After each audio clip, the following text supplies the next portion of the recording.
Good afternoon, everybody, and welcome to this webinar on the IMI2 Call 10 topic on patient perspectives in the medicine's life cycle. My name is Catherine Breton. I'm going to be your moderator today, and I will start the webinar with an introduction to the GoToWebinar tool. And then my colleague, Tom Carroll, who's one of the scientific officers here at IMI, will give you a general introduction to the call for proposals and also explain how you need to apply. And just to give you a heads up, there's an important change in this call, because you will now be applying through the European Commission's participant portal through their submission tool, so watch out for that. After that, Magda Klebers of FPA will be giving the presentation on the call topic, which is obviously the main point of this webinar, and at the end there'll be plenty of time for questions and answers. So before we get started, how to get into the audio side of the webinar.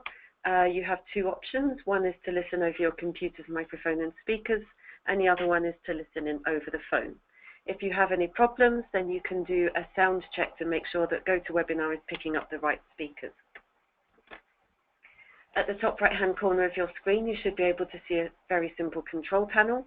You can expand and minimize it. You can see the status of your microphone.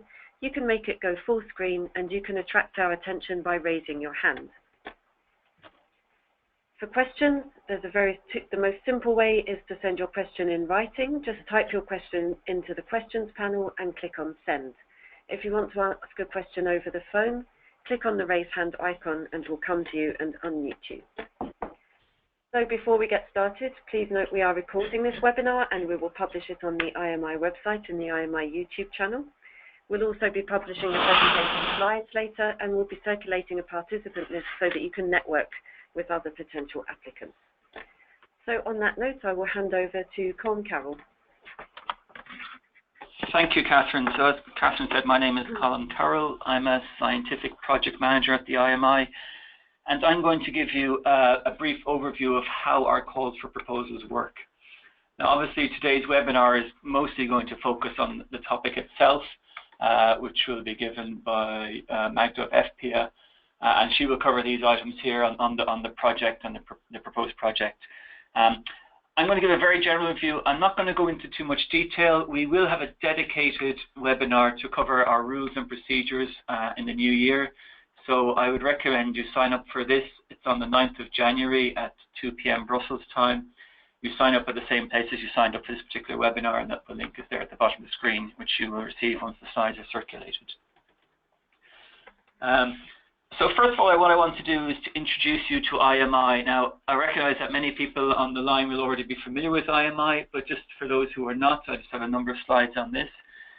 First of all, who are we? So we're a public-private partnership, and it's very important that you recognize we're a public-private partnership. The public part being the European Commission, and the private part being the pharmaceutical industry and other industries in healthcare in Europe.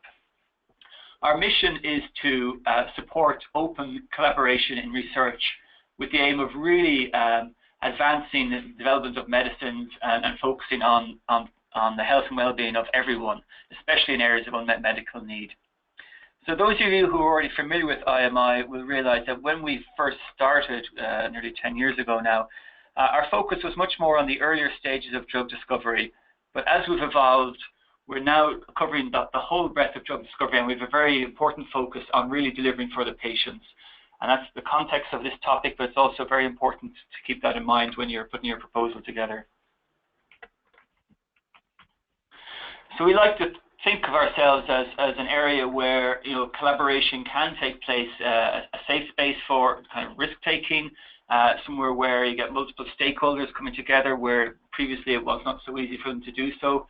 And we do this by funding research projects which are made up of multidisciplinary consortia, really pushing, as I said, the research to have an impact on patients. We have quite a large amount of funding available. We also attract a broad variety of expertise, and therefore we have a lot of the knowledge, skills, resources, etc. that are needed to really make a step forward. And all our projects are based on both everybody within the consortium working together in a trusted environment, sharing results, speaking freely, and therefore really making progress that would not otherwise be possible.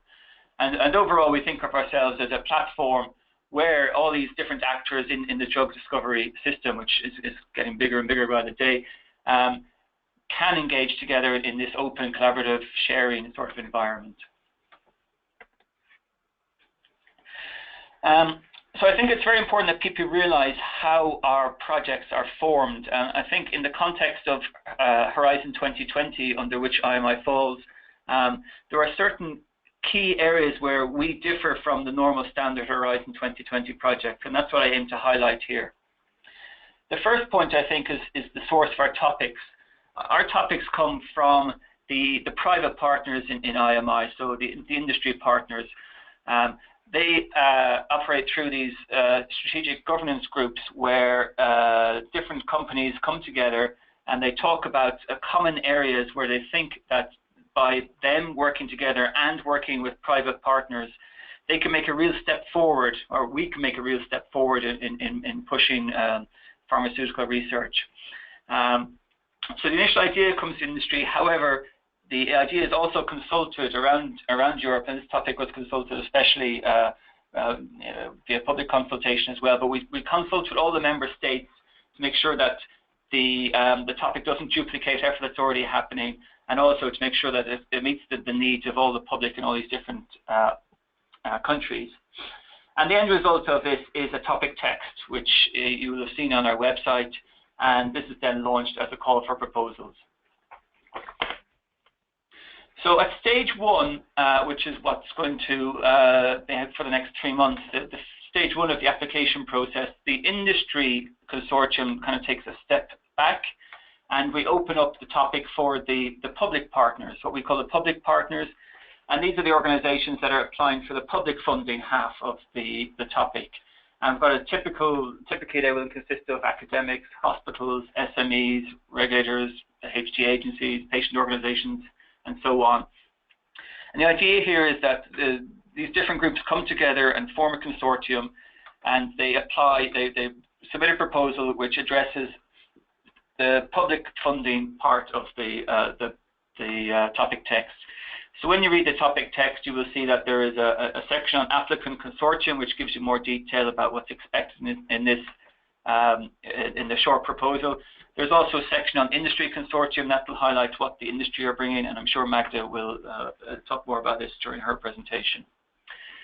This short proposal is then evaluated by a panel of experts, and here's another key difference from between IMI and Horizon 2020, in that only the first ranked short proposal submitted at stage one goes through to the next stage.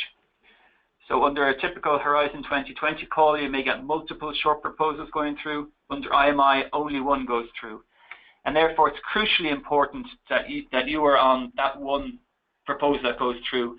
So in other words, it's not just good enough to be on a very good proposal, because you may get a number of very good proposals. You really have to search out and find that one truly excellent proposal. And this is where I really recommend you spend most of your time at the moment, is identifying key partners who will put together the best proposal possible. So following the evaluation, the winning short proposal then merges with the existing industry consortium to form one single consortium, which then puts together a much more detailed full proposal and submits that to the IMI as well. Now on the slide here, to illustrate how this works, I've got the applicant consortium and the industry consortium separate. But I think the key to success in a project is that the merger between these two consortia works extremely well. So we prefer to describe this consortium as the full proposal consortium, and this is how IMI operates. You're not separate industry, you're not separate hospital, academic. You're all working with the common aim of addressing the topic itself, and therefore you should see yourselves as one single consortium. This full proposal, a very detailed document about the work plan, what you intend to do, how you intend to do it, where the budget's going to go, etc., is then submitted to us at IMI. It undergoes an evaluation as well, and if that proceeds successfully, then we go through a grant preparation stage, which is mostly about dealing with the administrative detail, and following that, we can launch the project. So one thing that's quite important at this stage is the consortium agreement. this is agreement between all the members of the consortium about things like IP rights, governance, and so on. The IMI does not sign this agreement. It's between yourselves, although we can assist you in that. What we sign is the grant agreement. So Catherine's already mentioned that there's a change for this call between our previous calls, and that is that we are no longer using our IMI Sophia proposal submission tool. We are moving into the Horizon 2020 tool called SEP. So those of you who are already familiar with this will realize that this is an easier tool to use, and a lot of the data you will need is already available. However, I still recommend that you go in and look at this as soon as possible, as soon as it is opened, which will be in the new year, and just to see what data is required for you to put together a proposal. The link is there. You can search for IMI2 and you will get all our open calls, and you should find that the topic of interest. So another slight change from a normal Horizon 2020 submission is that because our short proposal stage is our key competitive stage, we ask for additional information at this stage that you would not normally need to put there. So our proposal template is slightly bigger. It includes the headings of excellence, impact, implementation, and a short section on the participants themselves. Our page limit is 30 pages. This proposal template will be available on our website and in the Horizon 2020 submission tool. So again, I recommend that you take a quick look at this template as early as possible, just so that you know what type of detail you are being requested to include, and therefore when you found all your partners, you're ready to go as soon as possible. So following submission, as I said, all the proposals submitted will get evaluated. They get evaluated against set criteria, which are now on the screen. And I think I'm not going to go through the criteria themselves, but I think it's important that you know what the criteria are, so that when you are putting your proposal together and entering the detail, you know what the evaluators are going to use to assess what you have written. So the evaluators are given three documents. They're given your proposal, they're given the call text, and they're given these evaluation criteria. And those are the only things they're allowed to use to make their evaluation. So therefore, it's crucially important that you do address, give the evaluators everything they need to evaluate your proposal against these criteria and sub-criteria. So there are three altogether: excellence, impact, and implementation. And these obviously tie in with the headings in the proposal template as well. So this call is going to be call 10 of IMI2. We had 11 calls in IMI1, so it's over 20 calls we've so far run. And over the years, we've built up quite a good expertise and a good knowledge about what makes a good proposal and why some proposals don't do so well. So I'd like to share with you some tips that you should think about when you're putting the proposal together to try to get into the first-ranked position. Firstly, and this is maybe a bit obvious, but read all the call relevant material. I think obviously you will read the call text several times, but at the bottom of the call topic text, there's a section called call conditions. When the call is launched, this will be on our website. And it's important to read that as well, because this covers all the rules that you will need to know about to put together a proposal. I've already mentioned the importance of putting your consortium together early. And I think you really have to be proactive about this, to really reach out to people, especially those who you would not normally reach out to really show your interest in the topic and to find other people who are also interested. I have a slide on partner search tools and so on, which I'll come on to in a minute. I've already mentioned as well that you need to provide the reviewers with everything they need to evaluate your proposal fairly. They're instructed not to use anything beyond the documents we provide them, so it's important that you do not assume anything, you put everything in your proposal itself. Also, one mistake people make quite often is that they just leave it too late to put their proposal together. So make sure you submit your proposal early. I recommend at least 24 hours before the deadline, because then if there's any last piece of information you need, you still have a little bit of time to get that together. If you have any questions, feel free to contact us here at the IMI office. Our job is to help you, so the don't hesitate to contact us at infodesk@imi.europa.eu. And then just a few common mistakes. So before your proposal goes to the evaluation, it has to go through a very quick admissibility eligibility check. And sometimes proposals fail this check. Okay, so if you don't submit on time, we will not even receive the proposal. So that's something you really must do. One thing you should be aware of is that you have to have at least 3 legal entities from at least 3 EU member states, well, EU or Horizon 2020 associated countries. So that's a minimum. If you don't have this minimum standard, you will not go through to evaluation. And then at the evaluation itself, the reason some proposals do not do so well is that, in IMI, it's important that you address all the objectives of the topic. It is not good enough to just pick a subsection of the topic that you are interested in. It's important you address everything. And therefore, it's important you have all the expertise in your consortium to address everything. Sometimes we get really, really, truly scientifically excellent proposals, really, really exciting science. However, the impact section is also very important. And the consortium do not describe adequately how their excellent science will have an impact on the patients that we want. So it's important that you can demonstrate to the evaluators that your proposal will have a strong impact. And as we are a public-private partnership, it's also very important to make sure that you do complement the industry consortium so that you're not duplicating effort, and you demonstrate that you are taking into account their expertise in the final project. So finding project partners is obviously crucially important, and it's something you should really spend time on at this stage.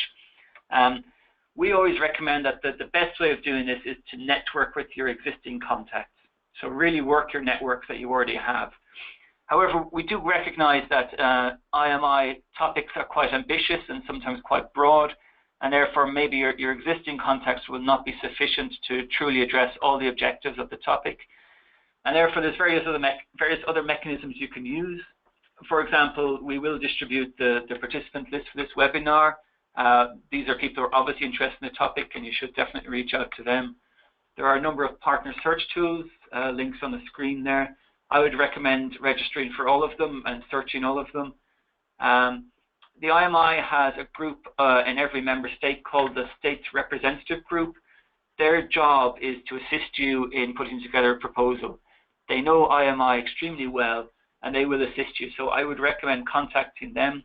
The link is there. That'll bring you to the page where there's each of the different member states SRG members are listed. There's the European Commission Health National Contact Point, which have a similar role. I recommend talking to them as well. And obviously network in any way you think is appropriate. Social media, for example, you can maybe use the IMI LinkedIn group to say what it is you're bringing to the topic and you're looking for partners. I've got my last 2 slides now are about particular participation of SMEs and patients. So we at IMI really view SMEs as a very important stakeholder in projects to bring the innovation all the way through, to drive it, especially when a project finishes and the funding runs out, just have someone who can bring that innovation and keep pushing it forward alongside the industry partners. So we would like you to think about involving SMEs where possible. And the other stakeholder group, which I perhaps don't really need to mention for this particular topic, is that the patients are obviously crucially important to IMI. We would like patients to be involved in all our topics. We think that integrating them fully is extremely important.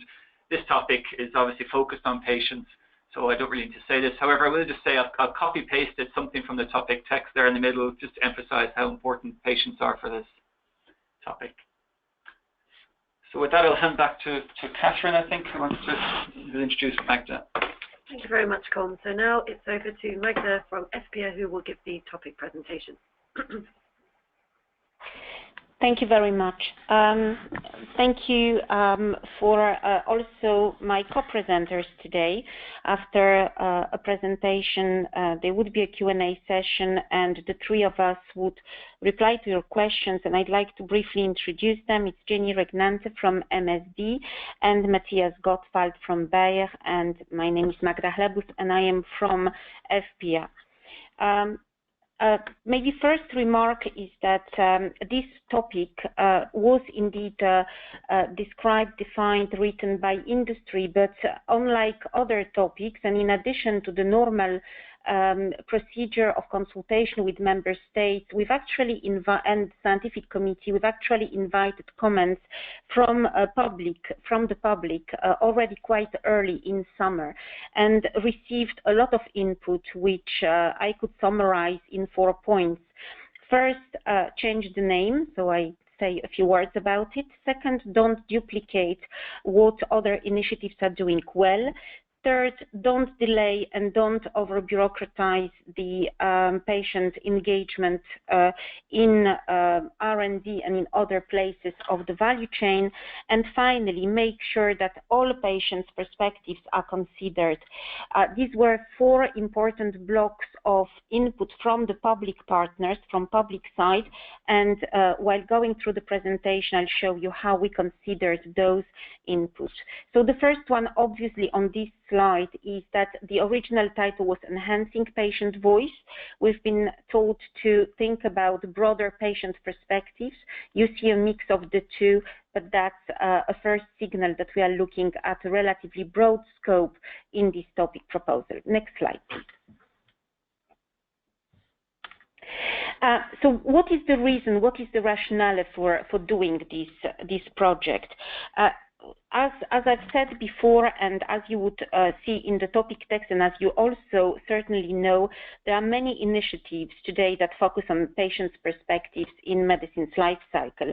There are many in IMI, there are many outside of IMI at national and international levels. However, even though there are so many, progress remains slow, and this engagement continues to be rather inconsistent. We've identified, together with the public who provided input into our consultation, 3 blocks of issues.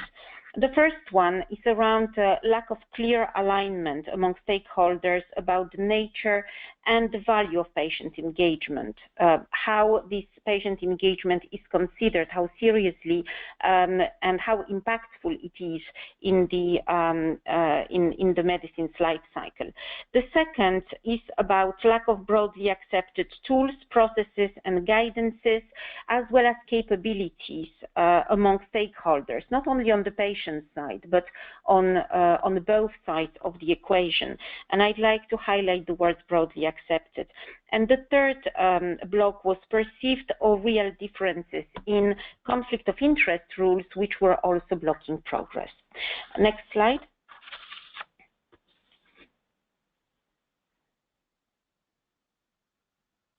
Next slide. It's not moving. You should be able to see it now. It's objectives of the full project. Right, now it is. So the objectives of the full project, therefore, against these objectives is the effective integration, and I'd like to emphasize the word effective integration of patients' perspectives in qualitative and quantitative terms in the medicine's life cycle. And I draw your attention to the asterisk. When we speak about medicine's life cycle, we mean from discovery to patient access and beyond, for not only medicines, but also vaccines, diagnostics. And the three sub-objectives here is further alignment of stakeholders on the nature and value of patient engagement, providing the tools, the blueprint and the tools, including the capability that would help patient engagement and enhance it, and then develop the rules of engagement to ensure that the perspective of everybody is considered and that we can indeed achieve this effective integration of patient perspectives. Next slide. So what is the expected impact if we reach those objectives? We hope to see more, with emphasis on more meaningful, systematic, and effective patient engagement in medicine's life cycle. We are not reinventing the wheel. We really want to upscale and enhance things. We would like also to see involvement of those who currently are underrepresented in those relationships, including patients who are not affiliated to patient groups or from vulnerable populations such as children, elderly, or minorities. And as a result, we hope to see improved and more sustainable innovation that is better aligned with all stakeholders' needs. Next slide.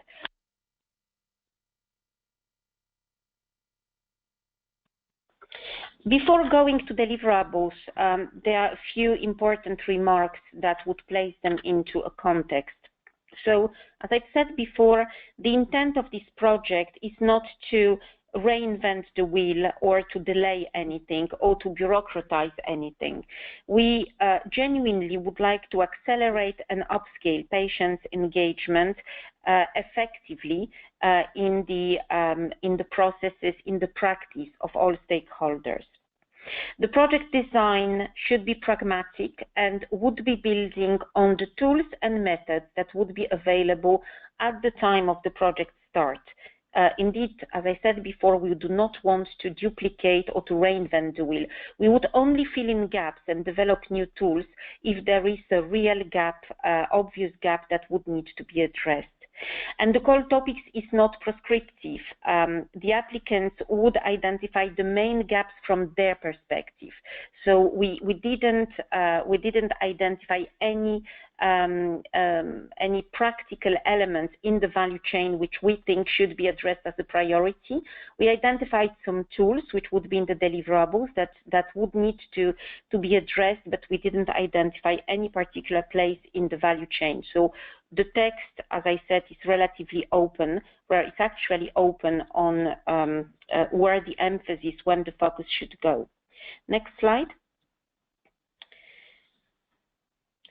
Some additional considerations is that, as mentioned, the applicant consortia are invited to select maximum 3 stages of or aspects of the life cycle. What does that mean? So to focus on either preclinical or clinical outcomes or HTA or safety. So 3 aspects of the medicine's life cycle, including, of course, access and then monitoring of outcomes, health outcomes. And that should help us to achieve some depth, to go into the detail and to develop tools that would be meaningful, that we would be able to measure, evaluate, and then recommend.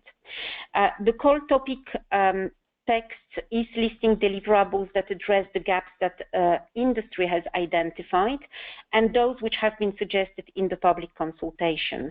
Of course, that doesn't mean that other gaps, other deliverables cannot be addressed. So the text is not imposing anything. However, both the budget constraints and the time of the project would have to be considered when looking into such additional deliverables. Next slide. What are therefore these key deliverables that is a combination of industry proposals and of the public consultation? There are quite a few that are listed here, and the project duration would have to be considered, as I said before. So first, it would be about a blueprint for inclusion of patient perspectives that would be aligned across all key stakeholders. When we talk about a blueprint, it is about who, when, what, and how for specific stages of the life cycle. A set of metrics, quantitative and qualitative, to evaluate the impact of patient engagement practices so that we can then identify the best practices for a given situation and recommend them. The application of blueprint criteria and metrics to existing frameworks and tools so that these good practices can be recommended. Recommendations on capabilities and rules of engagement for researchers and sponsors from industry and academia, those who generate the data, but also for patients. Communication, very important, and starting from almost day one of that project, and sustainability, so that whatever is generated is sustainable for the long term. Next slide. Why do we need a public-private collaboration? well, the first reason is that there should be no discussion about patient involvement without patients. And that in itself is already a public-private collaboration in the context of IMI. And considering also that interactions between patients and industry requires a formal and neutral framework, IMI, which is an institutionalized framework, seems to us, with its rules of transparency and proper management of conflicts of interest, an appropriate framework for such a collaboration. Patient engagement is, however, not just a relationship between industry and patients. It is about engaging between patients and every stakeholder in the healthcare value chain and the research value chain in the medicine's life cycle. So since authorities would be using the data and the information that would be developed through research and development that would consider patients' perspectives, it is also important that their perspectives and voice is heard and that standards and requirements are developed together. Academic and industry research, as well as healthcare delivery, are very closely interconnected. Again, here we are talking about public-private interactions and collaborations, and this requires alignment of inputs from all those stakeholders at the same time. So, in summary, we consider that such a project could not happen without a platform such as IMI for a public-private collaboration to happen. Next slide. The pre-competitive nature of this project needs to be highlighted as well. This project would be fully pre-competitive and in principle is not intended to generate any IP or exclusive right tools. For it to be truly useful, all outputs, be it tools or methodologies, will be made available in the public domain and available for all stakeholders. And for long-term sustainability, we would be looking into models where ownership of those tools and methodologies would be by public partners. So we suggest that this is considered in the project proposals. This could take a shape of a link to European infrastructures or to healthcare systems. We do not discriminate against any option here. Next slide.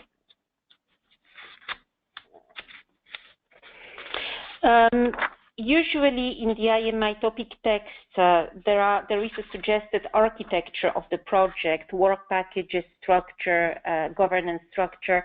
In this case, we wanted to leave the text open because we don't know which sections of the medicine's life cycle would be selected by the applicant or which aspects of the medicine's life cycle would be selected by the applicant.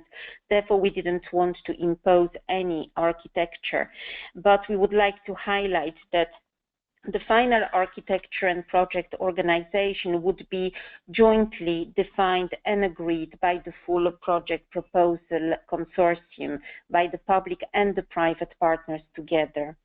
So we would like to the applicant consortia to consider a collaboration framework that would take account of industry and public partners' expertise and contributions. We would really like this project to be a truly public-private partnership project where there is a real collaboration in the best spirit of IMI, where public and private partners not only work alongside but work with one another to develop and co-create solutions.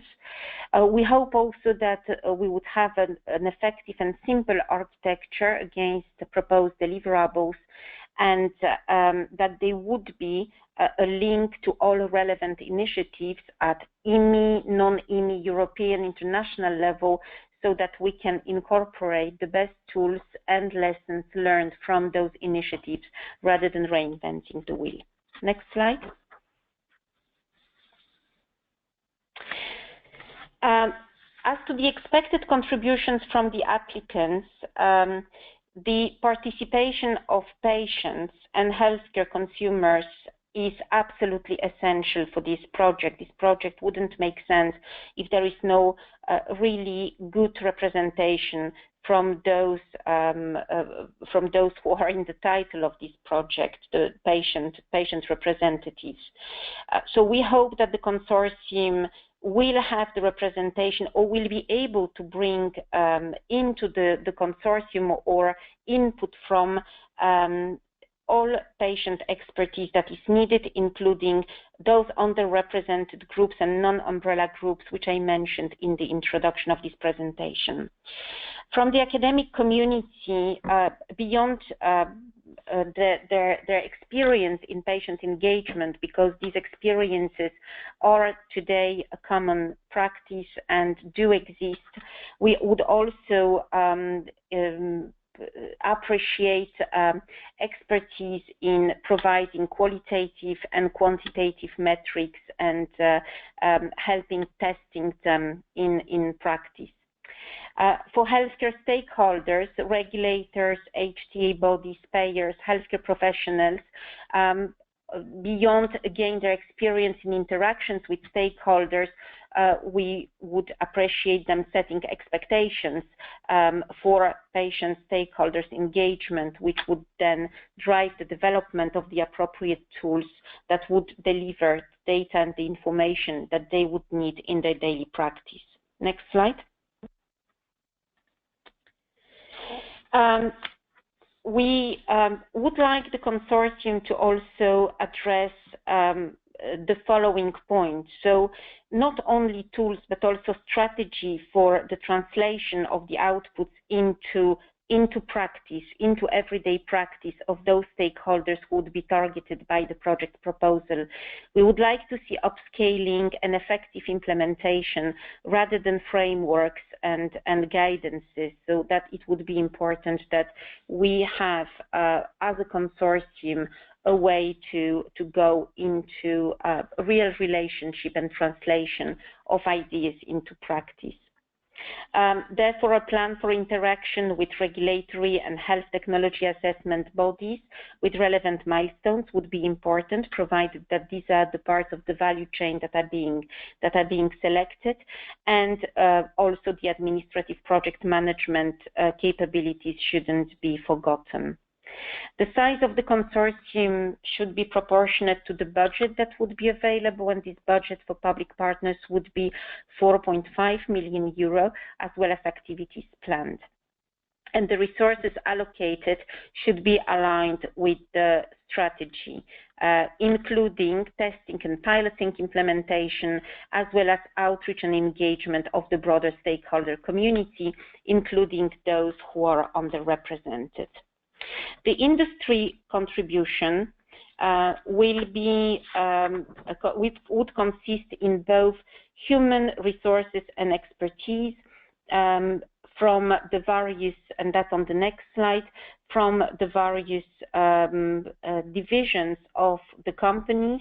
As you can see, it covers absolutely everything from discovery to healthcare delivery, as well as other resources, which could be, for example, companies' R&D processes to test, to pilot patient engagement practices and to test the metrics, or web-based and social media tools, or translation services, other services when needed, and meetings and workshop infrastructures. This would be, of course, adjusted to the final project proposal.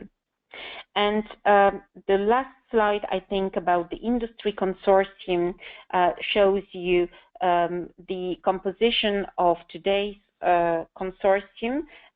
In the lead, FPA, the European Federation of Pharmaceutical Industries and Associations, MSD, and UCB, and then 14 other associations and pharmaceutical companies. I'd like to highlight the participation of associations such as FPA, the ABPI, our association in the UK, OVFA, our association in Germany, which would bring also a sectorial perspective as opposed to individual companies' perspective. And the final slide, what's in it for you?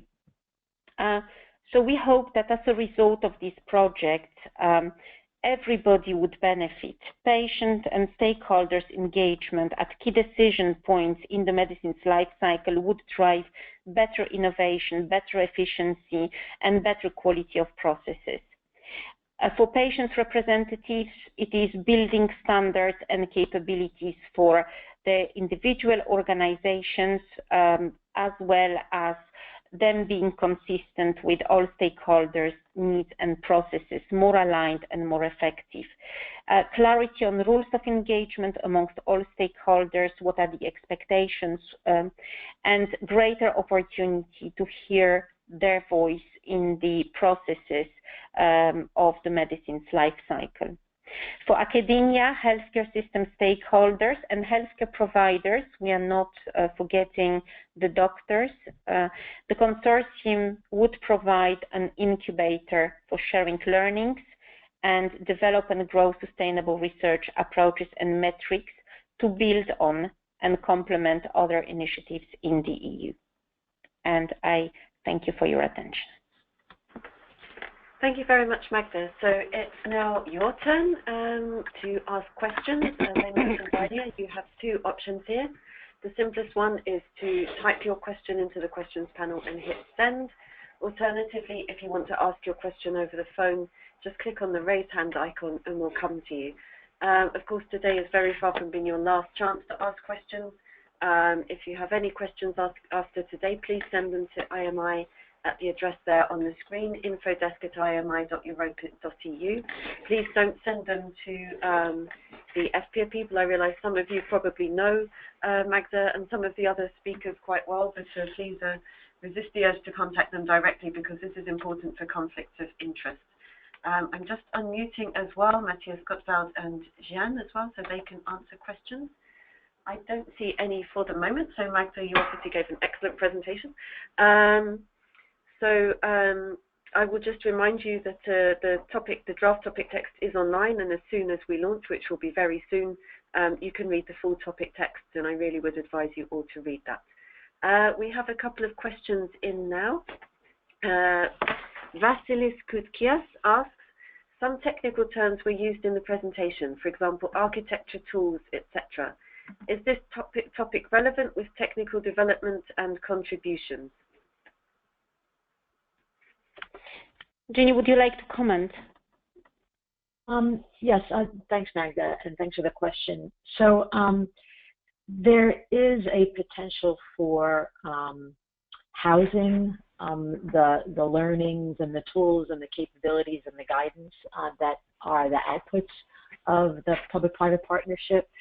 So we have not theorized what that would look like yet, but IT support to help us to organize the information would be acceptable and helpful, if that helps.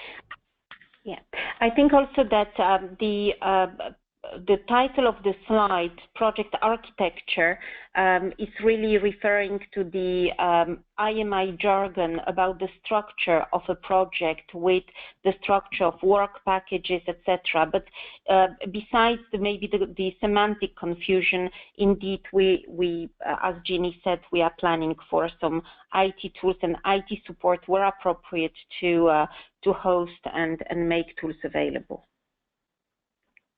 Okay, thank you. We have a question from Ingrid Klingman, who asks for confirmation that the duration of the project is 3 years, and she also asks, is the budget of 4.5 million euros, does that include the in-kind contribution? So the budget is 4.5 million euro for the public partners. There would be a matching funding or in-kind contribution from the industry of about 4.3 million euro at this point. It could increase slightly in the future, and the duration of the project is 30 months. Okay, thank you. We have a question from Gurmit Sandhu, who says, do you want to focus on those pharma companies that are currently less patient-centric?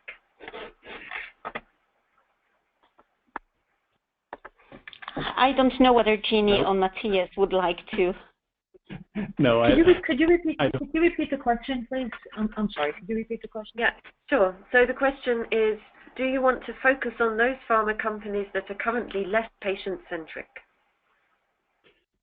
No, this is not the intention. I think as you've seen, we have already a good number of pharma companies in. There is a chance that more will join in. And it is indeed very mixed how far the companies are currently with their implementation of patient centricity. But we want to have the ones more advanced in to have their examples, to give best practice cases into the project work, but certainly also to speed up the implementation process within all the others to allow them to implement the patient engagement framework more rapidly, jointly with the others, and with the support from all the other stakeholders, patient organizations, etc. And just to add to that, thanks, Matthias. Just to add to that, the IFPIA consortium, as Magda shared, is made up of very large companies and smaller companies. So we feel like the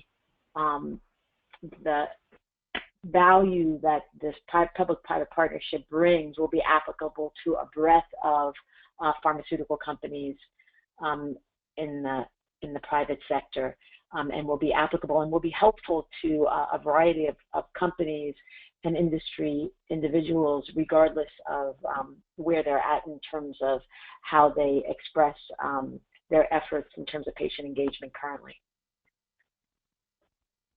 Which is a clear call for also smaller players who are not currently part of the IFPIA consortium and who are eligible for IMI funding to also join, because that would help us to make sure that practices that we design are applicable across variety of companies. Okay, thank you. We have a question from Walter Azzori. Who says the topic is expected to draw conclusions and recommendations on the entire medicine's life cycle, but the consortium is expected to focus on up to 3 processes, stages / decision-making points. There seems to be a contradiction in there. Also, it is not clear how IMI understands processes, stages, and decision-making points. So I think that we've left open the entire medicine's life cycle without making any recommendations as to which aspect of the medicine's journey should be covered. That's why it's the entire medicine's life cycle in the title. Now, in order to really make a meaningful change, we thought that one aspect or one decision point or one part of the value chain, or rather 3 of them, should be selected and addressed. But again, we are not prescriptive here as to what this could mean. That's for the applicant consortium to decide. We could look, for example, but it's just really an example, we could look at safety, or we could look at discovery, clinical development, and outcomes measures, or we could look at evaluation of benefits and risks. So although that latter is actually covered by another IMI initiative, so it's just given here as an example. So indeed, it isn't well defined, but it isn't well defined on purpose. So in summary, the entire value chain is open as a scope for this project, but the choice would need to be made by the applicants based on where they see the biggest needs. Okay, thank you. Viviana Giannuzzi asks, what role do you foresee for HTA bodies in this topic?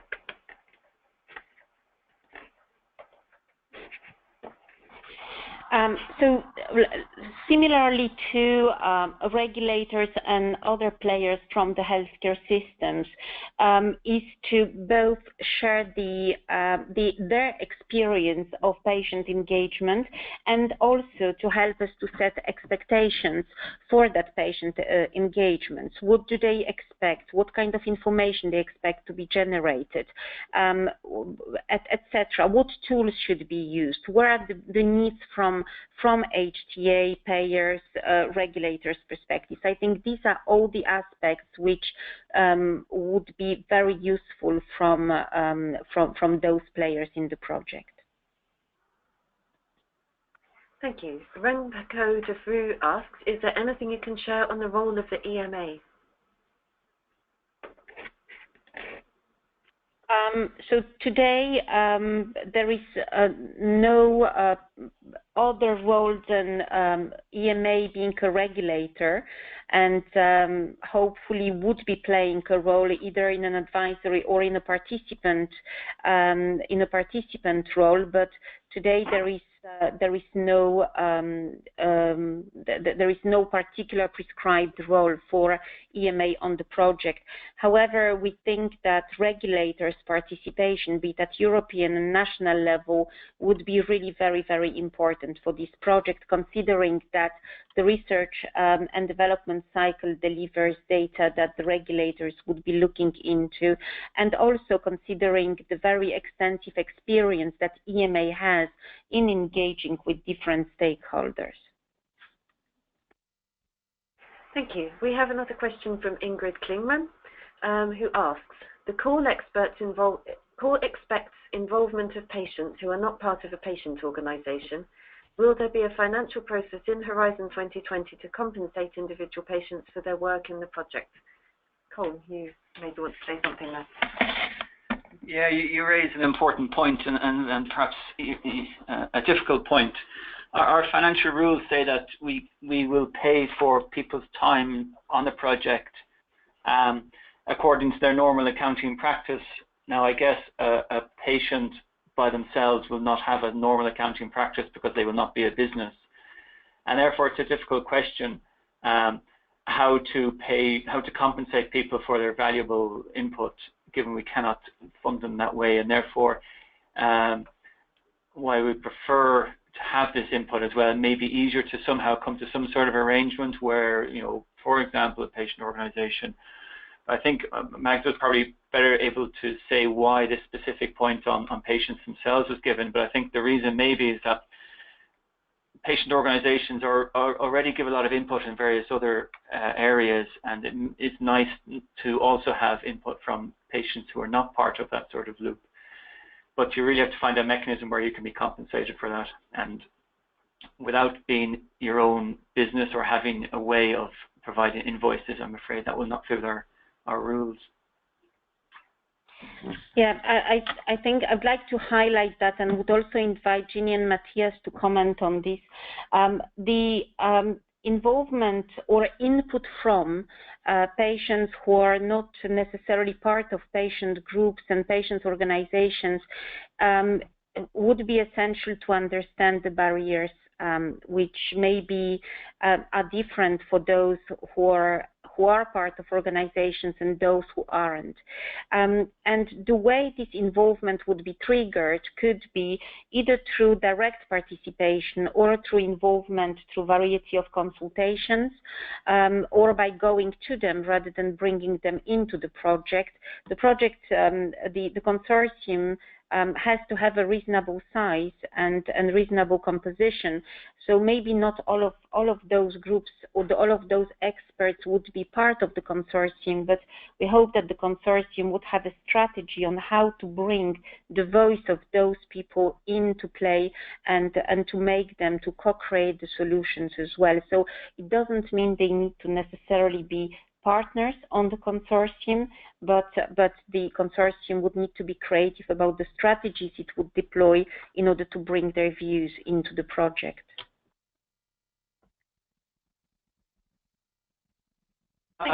Sorry, I'll just come back on this because I guess this is probably a question that could be asked at our rules and procedures webinar when we'll have input from our finance and legal teams. Because there, as Magda says, there probably is a mechanism you can use, but you need to explore it, and you'll probably have to get this information outside of this particular webinar. Okay, thank you. We have another question from Vasilis Kutya. It was mentioned that existing efforts should not be duplicated.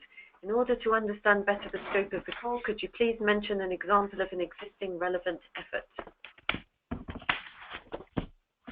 I can do that. This is Jean, or Matthias, you can. I know what you're going to talk about. So why don't you give your example? No, go ahead, and then I can add a bit. Okay. I think that first off, we as a consortium are really dedicated to understand other related initiatives and partnerships in Europe and also globally, who also have a footprint in Europe, to optimize and align our deliverables, to make sure we have awareness of each other, and also to make sure we communicate with each other on an ongoing basis. And actually, the consortium has already started to do that by having a series of conference calls with other initiatives that have a footprint in Europe who are making a difference in delivering. So an example is patient-focused medicines development, PFMD. It is a public-private partnership that's focused on a framework for in patient engagement in medicines development globally, and collecting those practices globally, and making sure that they are shared. And we, in speaking to them as an example, see that this IMI project that we're proposing with public partners will feed the good practices that PFMD is collecting. So that's an example of alignment and the importance of ongoing communications. And I think Matthias might have a couple of other examples that he'd like to share. Yeah, thank you. Maybe just two other. One is as we also would like to work a bit on the metrics and measuring the impact. And here it's about not to reinvent the wheel completely, but to use what is already there. And this year has been a DIA Tufts University study on return on engagement, how to measure this, KPIs, etc. This is already on the website of the DIA and should be used as background information to build on. Or within your party, we have just last week published guidance documents for patient involvement, patient engagement in industry, regulatory authority processes, HTA, and ethics committees. And these, as Magda said, should not be reinvented. We should not think too much about further guidances but instead of using them and trying to implement them to scale up, to make broadest possible use of what is already there, and to develop a framework where this engagement, where the patient voice is integrated along the whole value chain. Thank you very much, everyone. We don't have any other questions in for now, so if you do still want to ask a question, I suggest you type quickly. Meanwhile, just a reminder that all of the core documentation will be online as soon as we launch, and we really would encourage you to read it carefully. And if you have any questions, get back in touch with us. We will also be having a webinar on our rules and procedures on the 9th of January, and you're all more than welcome to come along to that, because that's really your opportunity to get into the nitty-gritty of the procedures and the forms and the legal aspects as well. So we'll have our lawyers online there to answer all your questions in that area. I don't see any other questions, so I will close the webinar. We have one additional question coming in, so I will let that person get typing. So in the meantime, I would also advise you as well, if you're interested in IMI's calls for proposals, sign up to our newsletter, follow us on Twitter, join our LinkedIn group. You can also use our LinkedIn group to network with other potential applicants. And you can also use our partner search tool. But as Colm said, the main thing is actually to use your contacts. You can use the contacts made through the webinar, because we'll be sharing the list. And really, it's something, it can take quite a bit of work to get into a consortium. So don't expect to be able to fire off just one email and wait for people to come to you. It's quite an exercise. So do be prepared to put in that work to get into the right consortium for you. We have a question from Isabel House. What is the relationship with the IMI project prefer? That's one of the examples that I would have mentioned about what are the good practice examples that you would like to upscale. Prefer is one of those projects which would develop some of these good practices, and in this case about patient preference elicitation, and therefore anything that would be delivered by that project might find its way into this new project. In any case, we would be creating synergies with every other IMI initiative that would be relevant for this project. And from the other point of view, what is addressed already in Prefer should not be proposed as a specific task within the new project, but should focus on complementary issues and how to best interact with Prefer.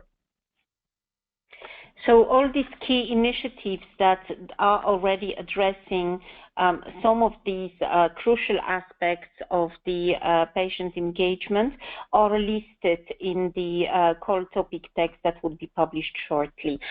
So easily identifiable. We might have missed some, but we thought that the key ones would be already listed on their synergies with other consortia. Thank you very much. Where is the date line? What is the timeline? So the submission of the short proposals is the end of March. The exact date will be released tomorrow, but you have approximately 3 months. Okay, thank you. So on that, I think we can close the webinar. So thank you very much to Magda and to Jean and to Matthias for their input. Thank you to Colm as well. And thank you to all of you for coming along and for your questions. And good luck with your proposals. Thank you, everyone. Thank you.